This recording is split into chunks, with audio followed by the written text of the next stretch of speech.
planet, right?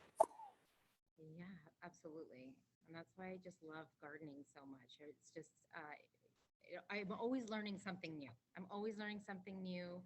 Um, you can get creative. You can talk to so many people with different techniques. Um, and just the product itself is so rewarding. So rewarding. Absolutely.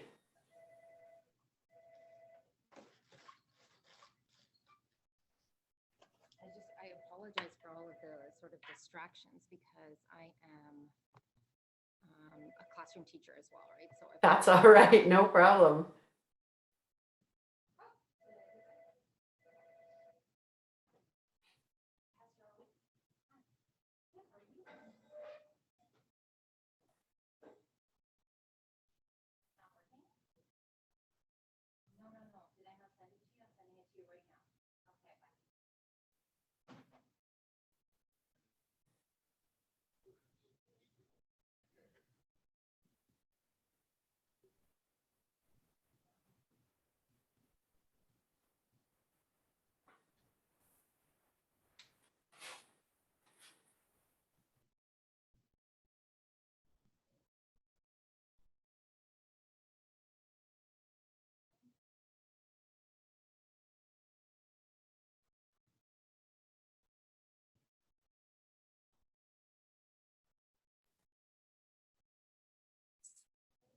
Kerry, how did your garden survive the snow that came this week? Is everything doing okay back there? Well, it's very interesting when the snow arrives like that. It just puts a little bit of shock into what's happening. But yeah, I'm pretty sure everything will come through this. It's nice and warm today, and the good thing about the sun at this time of the year is that it is just a little bit warmer, and so it will continue to sort of heat that top layer of soil. So hopefully everything will not be too stunned by that little dump of snow we had. blanket of cold stuff. Yeah. Okay, so we could start. I'm just going to do a little introduction. We have people that were here yesterday, but we also have people who are joining us today for the first time. So I'm just going to give a little intro to what we're doing today. So we're so excited. Excuse the phone. We are so excited to have you guys back with us as horticultural experts from Riverwood Conservancy, which is one of the most ecologically diverse communities in the Credit Valley watershed and home to a variety of wildlife and plant life. The Riverwood Conservancy is a volunteer and member-based charity that provides programs and services focused on environmental education, conservation, gardening, and horticulture. Everyone, please welcome Kerry and Catherine back to help us explore gardening in our own backyard. Thank you so much, Ms. Castro. And hello, everybody. Welcome to our new groups that are joining us today. And hello to all of you who spent time with Catherine and I yesterday morning. I'm so glad to be here again. We're very, very happy to be joining your classes this week on Earth Week. And it sounds like you've got lots of fun activities. So Catherine and I are thrilled to be part of your sort of guest speakers and fun events for this week. So what I'm going to do perhaps is maybe I'll just pin myself so that you can let me know whether or not that's nice and big on your screen. I think that this way you'll be able to see a little bit easier what I'm doing. I'm not going to show slides today. We did a lot of that yesterday. I talked a lot yesterday. I'm probably still going to talk a lot today, but we did see a lot of slides and a lot of great information, but now I'd like to actually show you a little bit more hands-on and just kind of give you a little bit more information on what we can look at when we are planting, when we're looking at seeds and that sort of thing. So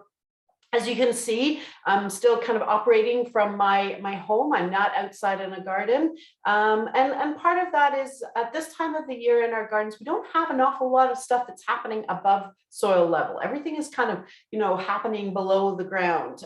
Those plants that are perennial plants, meaning that they come back every year, just sort of starting to poke their little bits of green out of the soil. But it's a little bit too early yet for any of our seeds that we would plant, our vegetable seeds, to go into the garden yet. So I thought it would be easier to do a demonstration from inside, and I've got lots of things to show you along the way.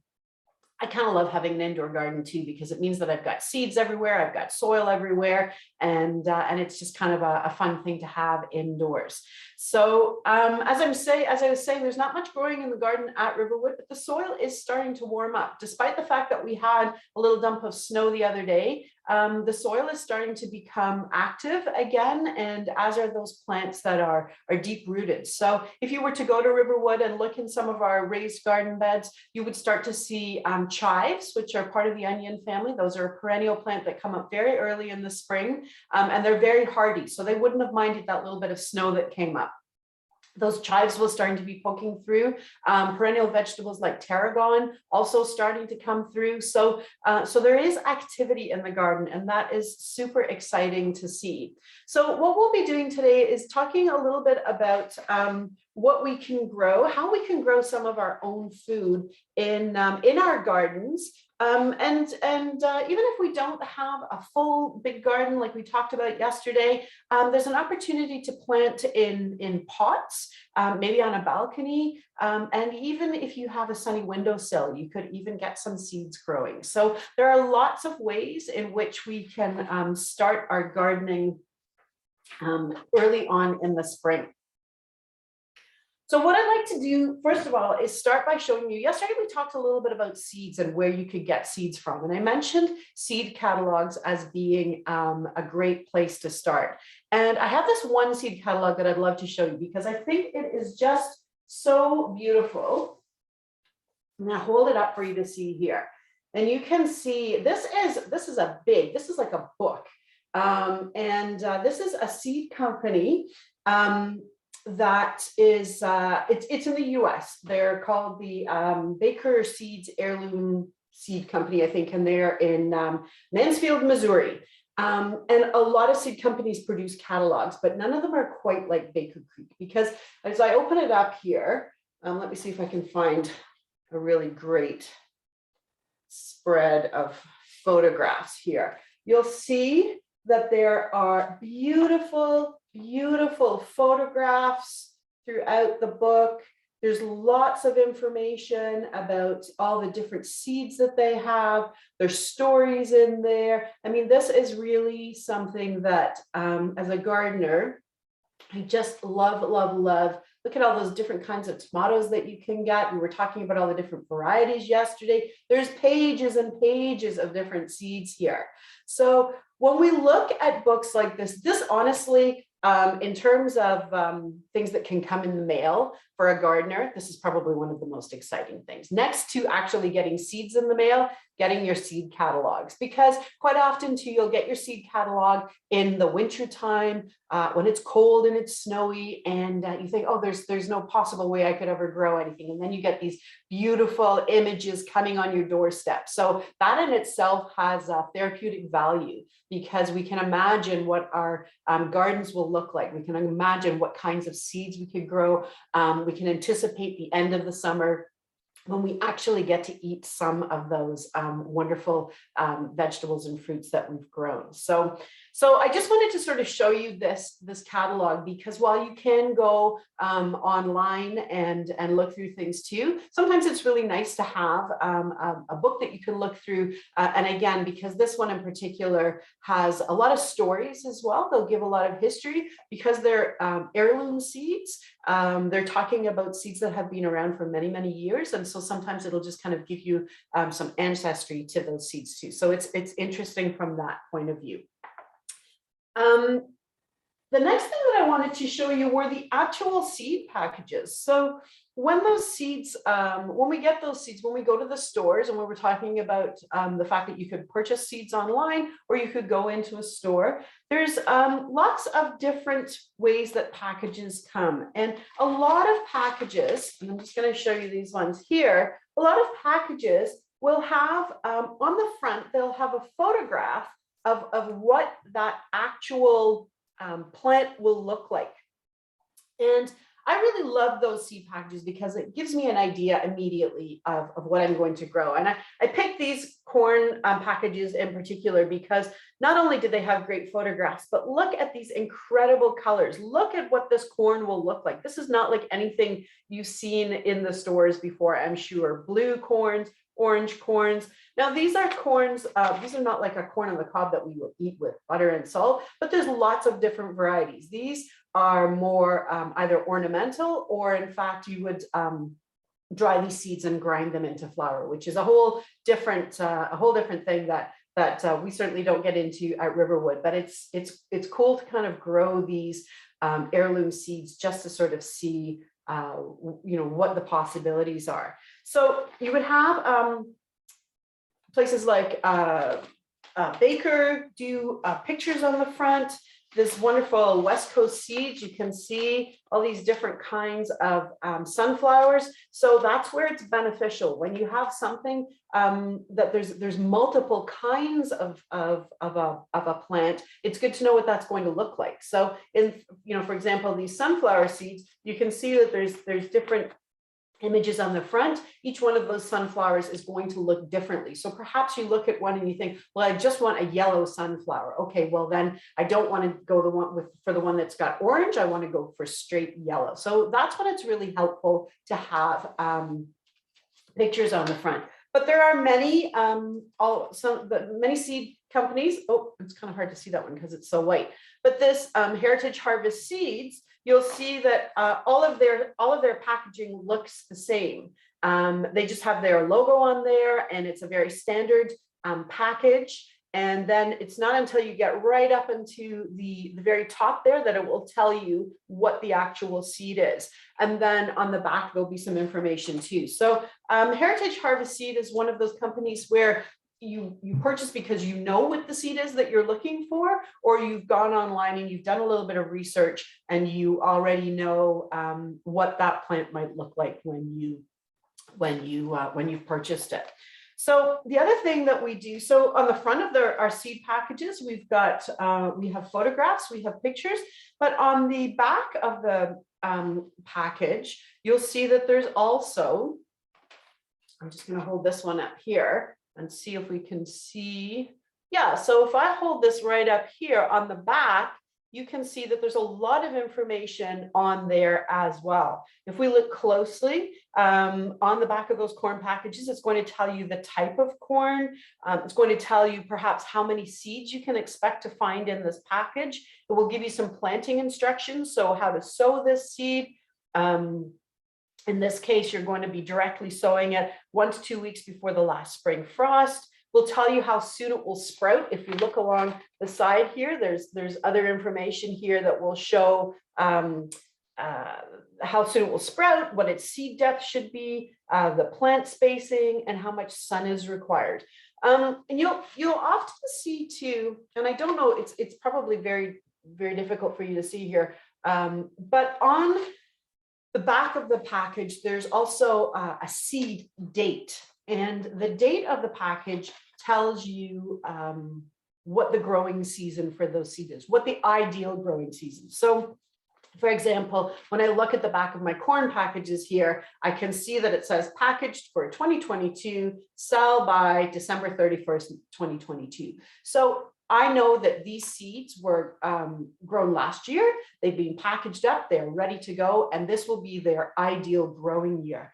It doesn't mean that they're going to go bad necessarily. Some seeds will go bad if they haven't been stored correctly, but it doesn't mean that I can't then turn around and try and grow them again the following year if I don't use all of the seeds this year.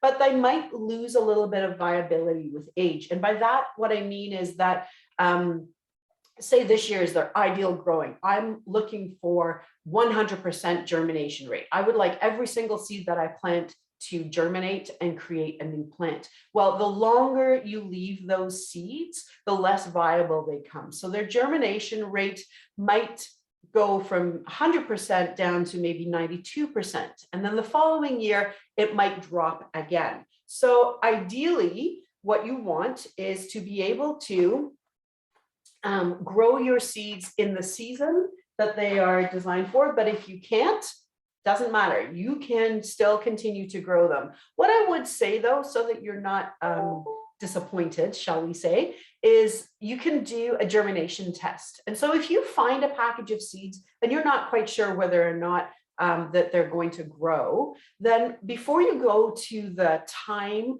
to plant them in your garden and get everything set, do a quick little germination test. And what I mean by that is take a piece of wet paper towel, sprinkle a couple of those seeds on there, make sure to mark it, write it with a marker so that you know what you've planted, put another piece of wet paper towel over the top, slip it into a Ziploc bag, and leave it there for a week or two. And what should happen is the moisture sealed in that bag, if the seeds are viable, they'll start to sprout a little bit.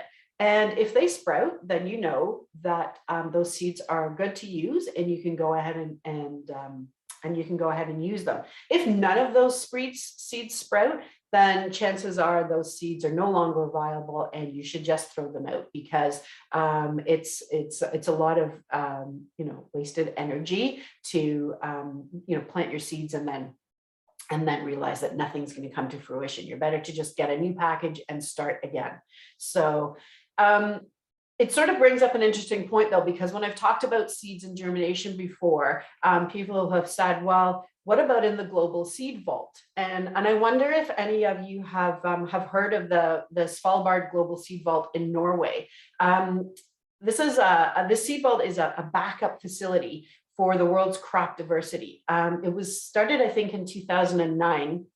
And it's owned and managed by the country of Norway. And the seeds that are there are collected globally, and they are sealed in such a way. So they're sealed in specially designed packages, like 4-ply foil packages that are then sealed in boxes and stored in shelves in the vault.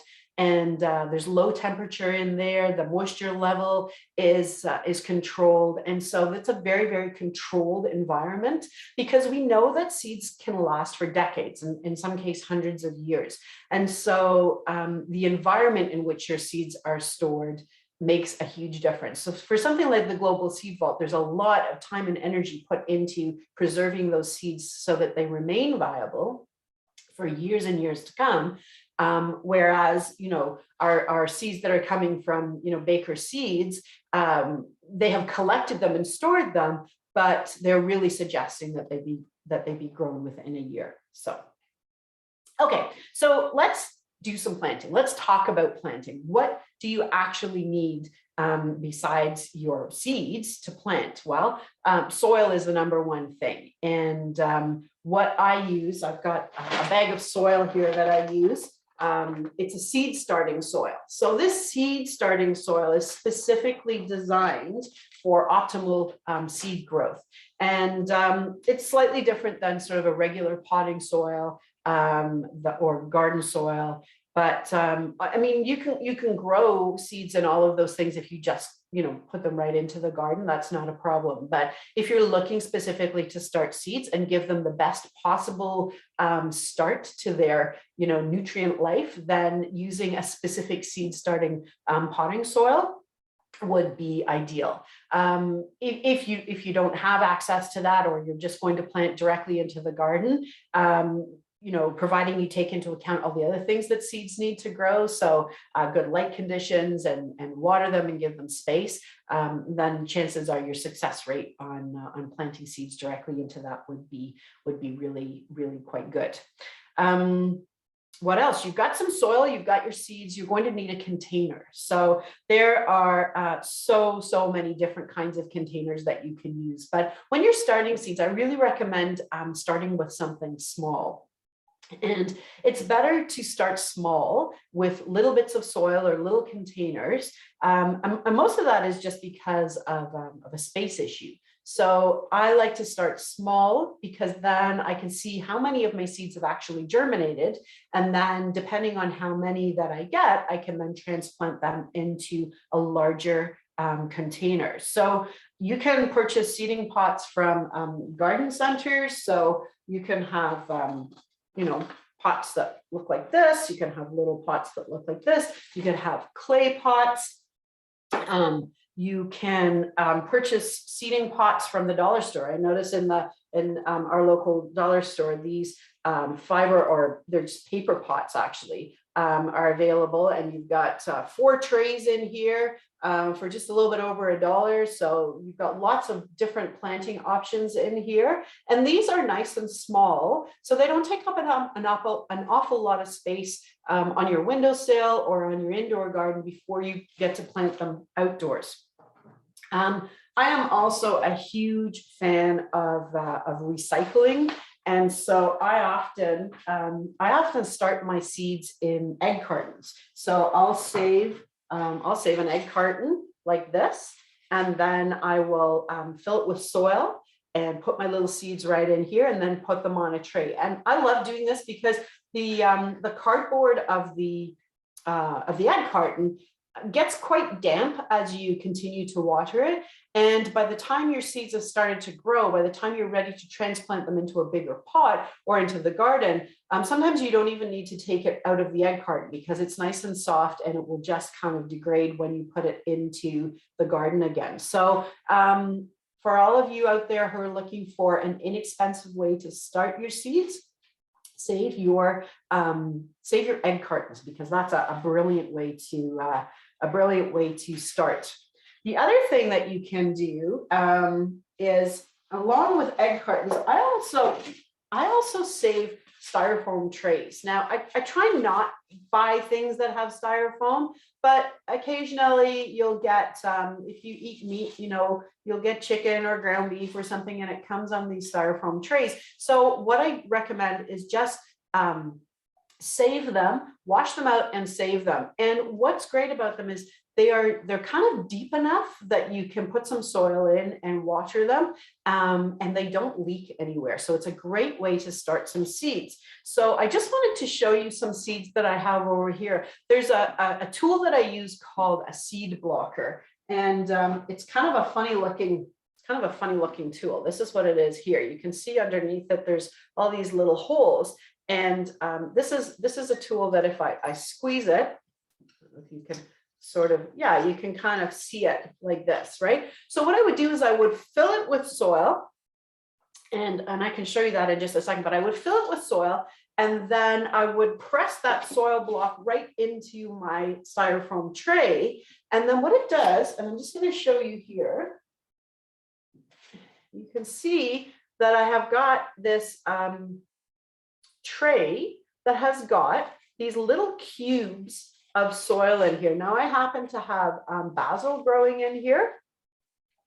So if you look at this, each tray is, 4 by 5. So each one of those cubes is 20 little seeds. So on this tray alone, I've got 40 seeds of basil. Now, if everything germinates, now I planted these April 9th. So what are we, April the 20th today? So it's basil seeds are sort of 10 days to 2 weeks to germinate, and it's pretty cold in my house, so they might be a little bit. But if they all germinate, then this little tray alone here is hosting 40 plants. Now that's a lot, but if you start that, if you were to start 40 plants in a pot that looked like this, you would hardly have any room in your house at all. So what we like to do is start small, get these little seeds germinating, and then as they start to sprout, as they get a little bit bigger, then I would pot them up into something a little bit larger. So this is a great way to save space. It also allows me to know exactly what my germination rate is. So if maybe I only get 15 out of those 20 plants, well, I haven't spent time filling a pot with soil only to have it not grow. So that's one way of sort of minimizing the amount of space that we use. The other thing that I use my trays for, and you'll see here, I've got those cardboard trays, the styrofoam trays, and then the little cardboard seed pots that I had from the dollar store. And you can actually see here, look at that, woo, some little wee tiny seedlings, clearly leaning towards the light. I need to rotate these in my house because they are really leaning, but these are little tomato plants. And so you can see here that a few of them have started to germinate. Now, the one seed that I had back here, nothing has come up yet. And this was a type of cherry tomato that I had, and I found these seeds. They were a little bit older and I wasn't sure if they were going to germinate, and we'll see. I'm not optimistic at the moment, given that my other seeds have already started to sprout.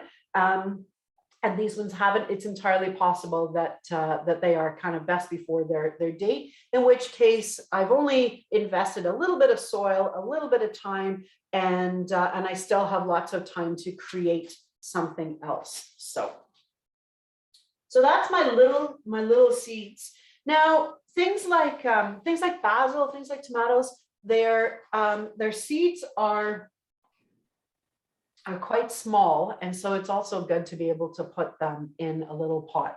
But things like sunflowers, many of you will have sort of held a sunflower seed before and know that they are fairly good size. So those ones I started already in slightly larger pots, and you can see here, look at that, the seed is still attached onto the top there. It hasn't quite popped off yet, but these beautiful sunflower seeds, I just planted those on April the 10th as well, so 10 days ago, and they've started to sort of sprout.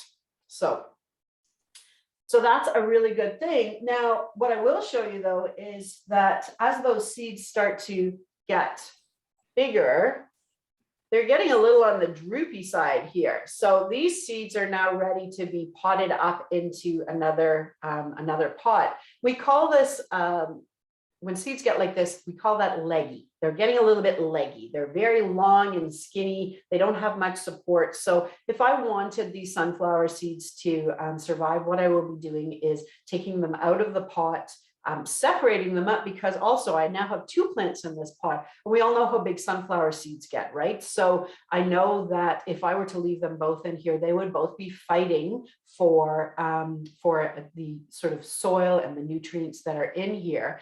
And so it would be best for me to now separate them. So I noticed, Catherine, that we've got a couple of questions come in. I wonder if we should take a little pause here so that I can address those. Is that Yeah, there's some really good questions that I've been wondering too. Seeing that little soil cube maker was really inspiring for me. So I've just shared a link for teachers if they'd like to see if they can get one for their own classrooms. I think that's it's really fun to see creative technology that will, or tools that will allow us to use fewer materials in gardening. But the couple of questions are, how do you know when the seedlings are strong enough to be able to go outside? Are there parameters people should look for? And, in the same way that seeds can age, I have some packets of soil in my garage that I didn't use last year. I had some seed starting soil, and I think Ms. Castro may have some as well. Does the soil remain viable? I know that there's tremendous biodiversity of life in good quality soil. And I wonder if that microdiversity can last. So those are the 2 questions we have at the moment. And amazing. Those are fantastic questions, Catherine, and thanks for bringing them to my attention.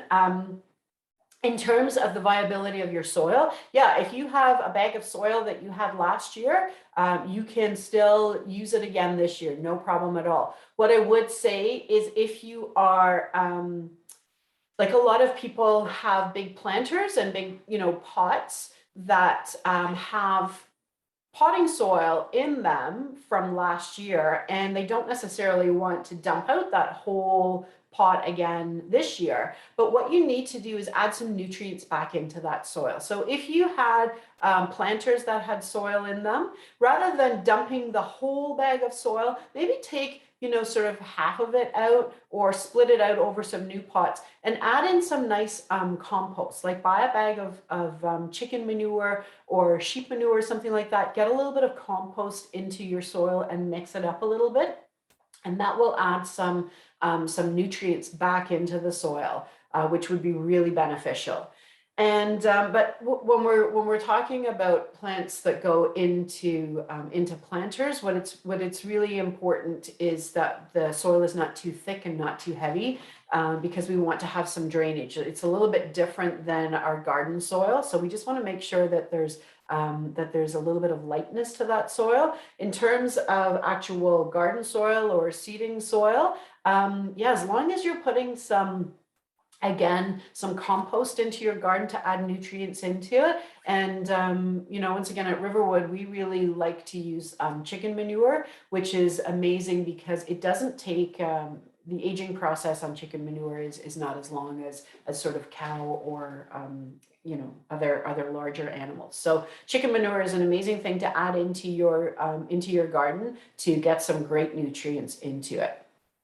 In terms of knowing when to put your seedlings outside, this is a really, really good question.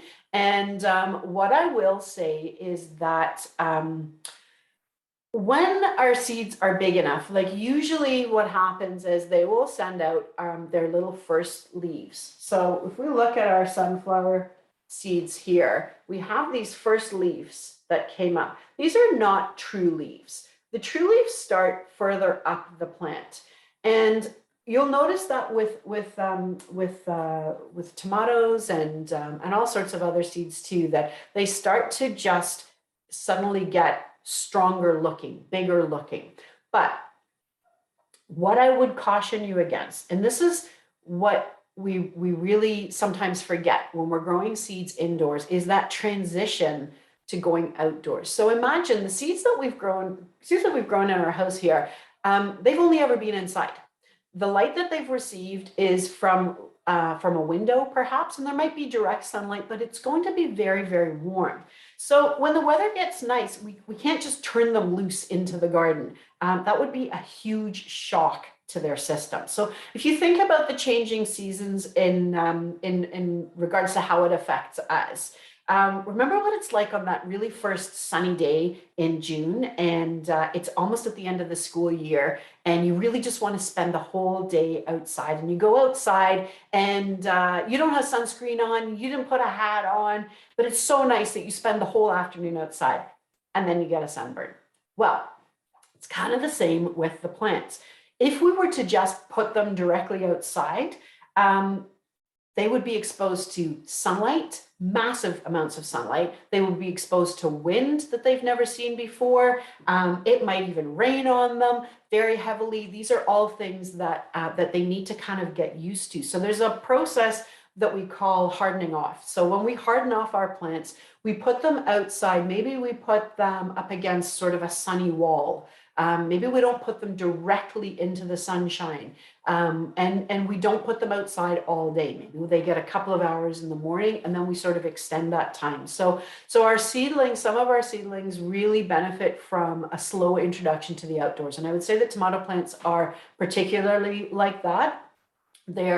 They are, once they're outside and established, they're extremely hardy, but there's this little window where they still need to be babied a little bit. They need to be put outside and moved around and exposed gently to the sunshine. So I hope that answers your question, that when we're looking at getting our plants to be outside, a hardening off period is very useful for them. So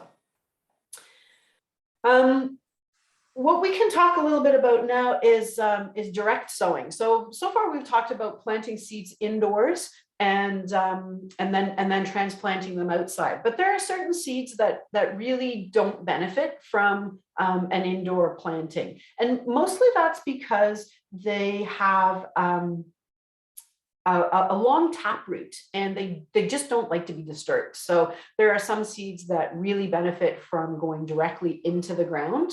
And others that are okay to start indoors. So things like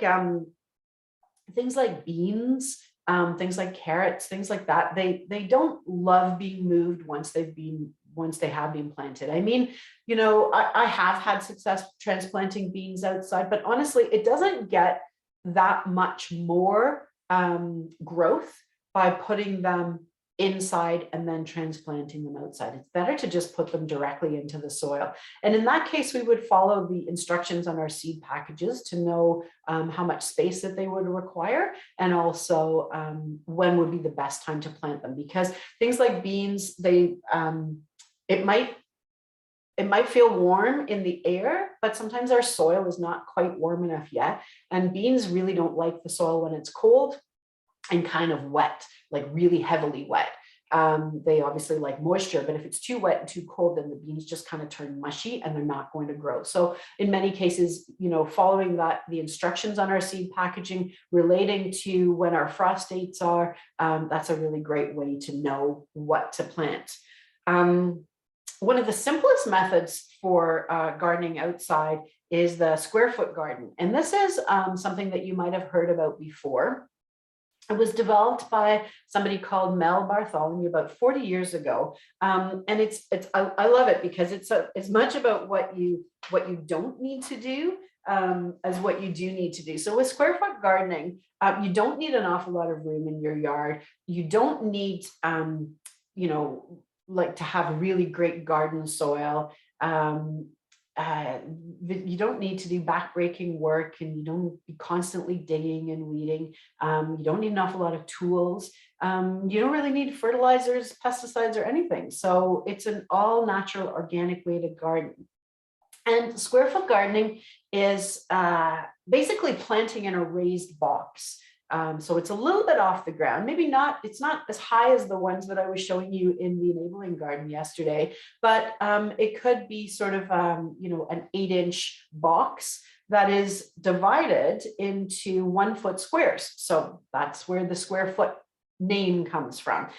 Each square is 12 inches by 12 inches. And in a full-sized square foot garden, you would have 4 squares by 4 squares. So you would have 16 squares, and in those 16 squares, you would plant it with a different vegetable, herb, or a flower.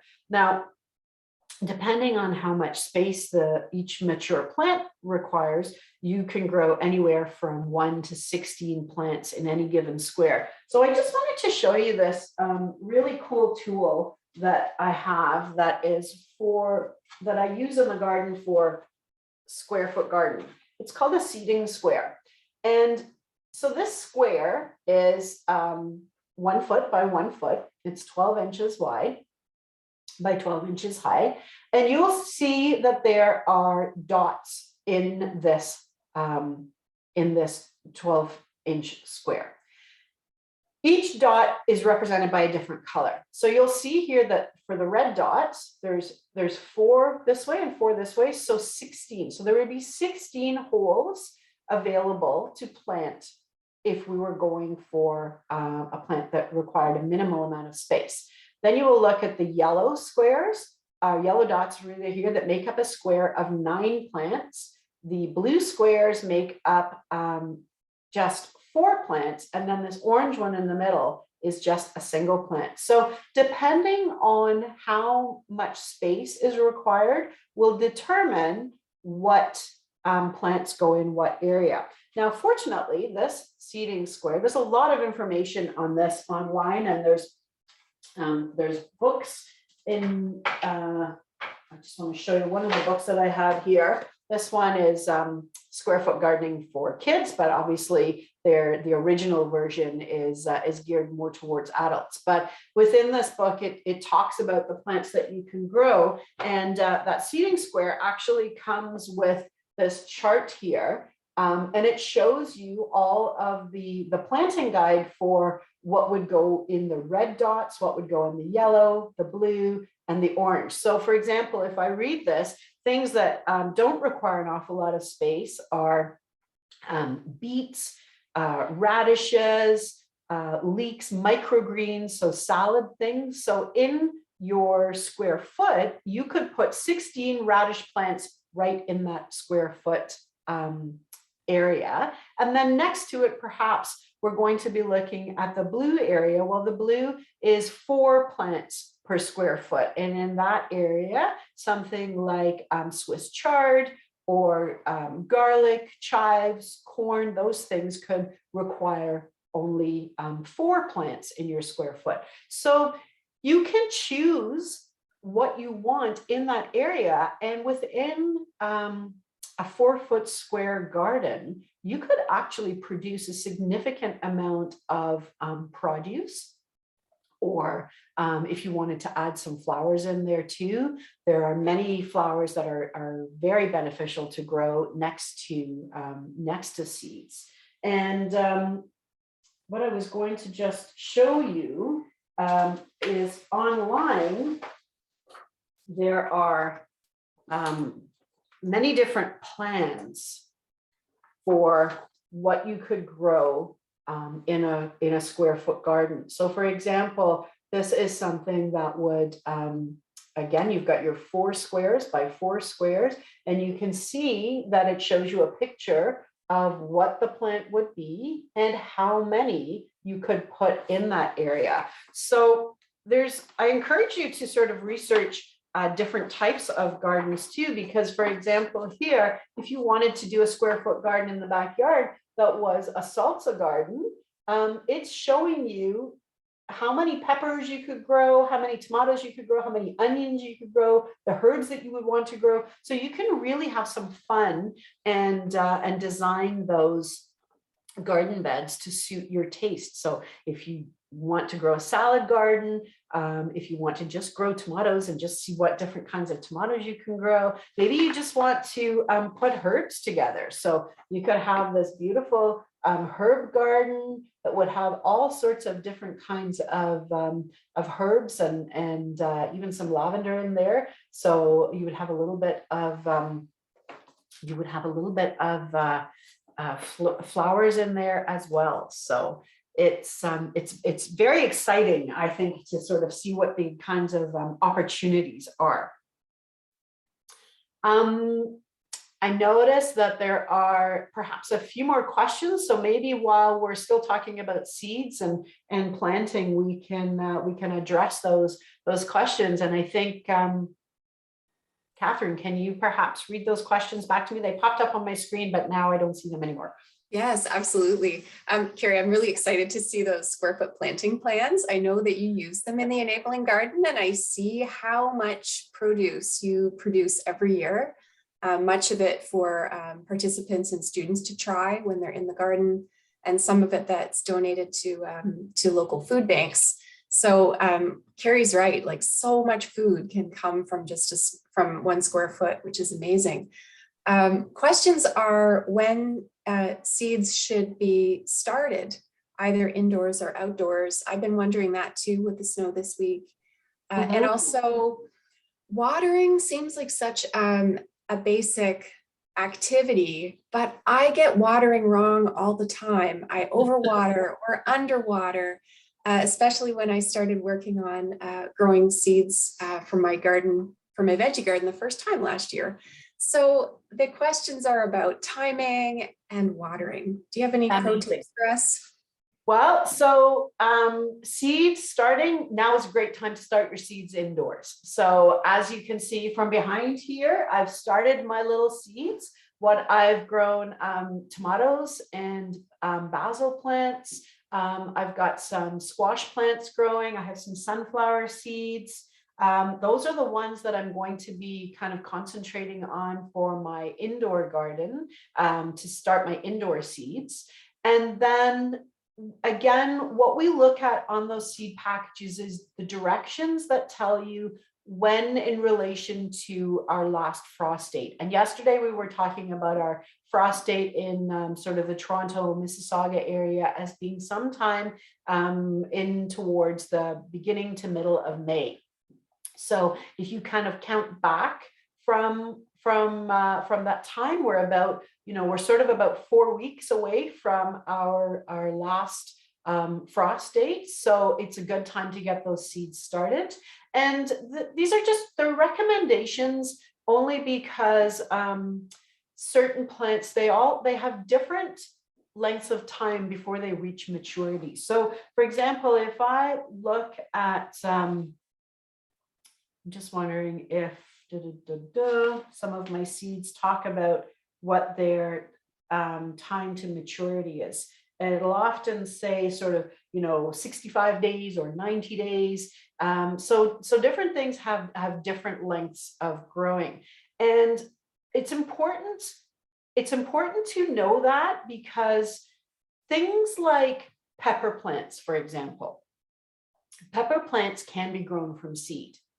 But the caveat is that pepper plants require hot soil to germinate. And if we were just to grow them like these here in trays, that soil never gets warm enough for the seeds to germinate. So pepper seeds are probably not a great one to start with because it can be frustrating. Gardeners who grow a lot of seeds will have a setup where they have a heating mat, they've got overhead warming lights, and they can grow seeds like peppers and eggplants, and even some herbs require, like parsley is another one that really requires quite warm soil to germinate. So those things can be grown in our climate, in our region, but they really need help indoors before they get started. If we were just to take those seeds and wait until the soil was warm enough outside and plant them, our growing season is not long enough to be able to get through the whole part of growing and leafing and then flowering and then producing fruit. So there are certain seeds that it's a little bit tricky to start with. And so I would sort of stay away from those as a beginner gardener. There's so many great garden centers that offer amazing organic seedlings, plants that have already been grown, perhaps in a greenhouse, and that have been started, that I would just recommend that for certain plants, it just makes more sense to buy the plant already. So, so hopefully that answers your question in terms of when we should start seeds. Let's get some in the ground into our indoor seeding right now. And then once all danger of frost is over, so by the middle of May, I think, you know, a lot of people sort of have that sort of long weekend in May as a great weekend to sort of start getting things into the garden. And honestly, I would, you know, say if you can hold off until then. I know it gets really exciting when we want to put things in the ground, but hold off until then your success rate is going to be much, much higher. Catherine, you had a second question there and I can't remember now what it was. Not to worry. I see we're about 11:15. Time again. So I know there were some questions about watering. I don't know if you have a few quick tips. Watering. And I know you have a couple of other things to show us there as well in terms of growing some other things in an interesting That's right. Watering is, well, what I would say is when you're watering your indoor seeds, the best thing that you can do is use a spray waterer, because this only gives a little bit of water. So if I were to pour my water from my watering can into here, I would kind of wash away all this soil and I would disturb my seeds. But if I can just sort of, there we go, my spritzer. If I can just kind of give a little spritz here over the top, it puts a layer of moisture on there without soaking my plants. Once we get them into the garden and outdoors, what I would recommend is that when you're taking your watering can, try and avoid watering the leaves of the plant. Direct your water right into the base, right into the roots. And the best way to do is if you take your little finger and this sort of first knuckle here, if you put that in and it feels dry, then you need to sort of soak it for longer than you think. And honestly, in the summertime, if you've got things in pots, they dry up much, much quicker because they don't have access to that groundwater. So you might find that by the middle of the summer, you need to water the plants that you have in your pots twice a day. Quite often what I do is water my tomatoes in the morning and then I water them again later in the afternoon when I come home from work again, just because I find that they dry out really quickly with the sun and the wind. So really just kind of use the finger test, pop your finger in there. If it feels dry, give it water, because once our vegetables do start to grow, they require sort of a constant care, constant watering. They're not like, you know, succulents and some house plants that can go for weeks without being watered. When we get to our veggies, they really, really need water. So I think it's a challenge for school gardens that are planted, you know, during the school year and then through July and August need volunteer support. So perhaps, you know, another time talking about passive watering might be helpful for schools to consider to keep your school gardens growing well when there aren't staff and students there to look after them. But Kerry, I know you have a couple of other things that you wanted to show us in our last few minutes. And if there are other questions, please feel free to put them in the chat for us.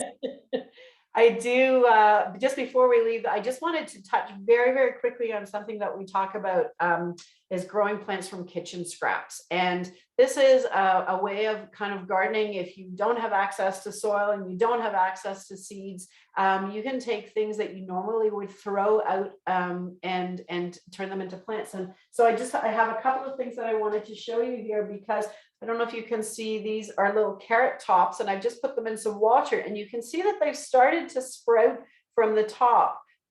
These are things that we can't, we're not going to be able to grow carrots from this, but we can grow plants from it. Even this here, I'm just going to lift this up. This is the top of a turnip, which has started to grow some greens out of it. So, there are things that we can grow. Avocado is a big one. That a lot of people will grow sort of avocado seeds and watch them sprout.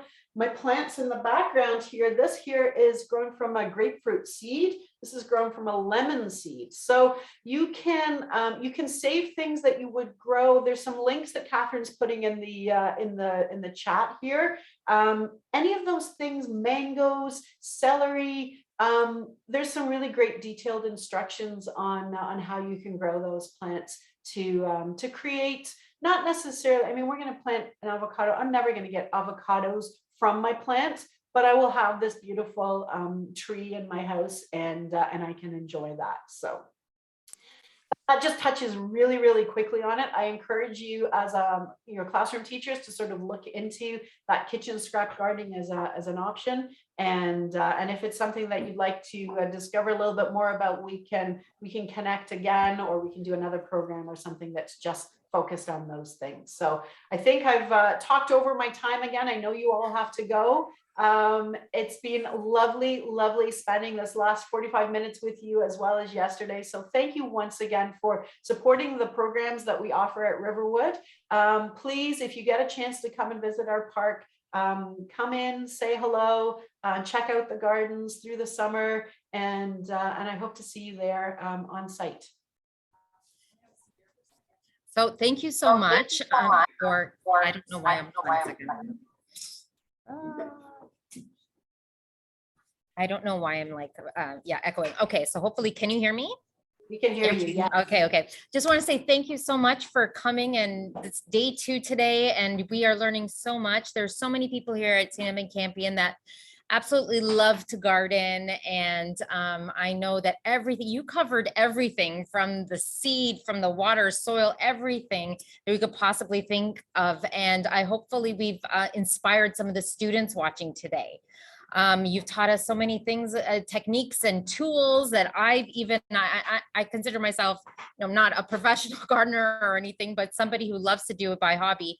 And I love the tools that you just taught us. I've never heard of some of these things. So thank you so, so much. I am grateful that you came to our school, St. Edmund Campion. Thanks you so, so much. And we look forward to hopefully seeing you again. And that's the bell. So thank you, students and teachers. All right, nice talking to you. We'll talk again. Bye. Thanks, everyone. Bye. Bye.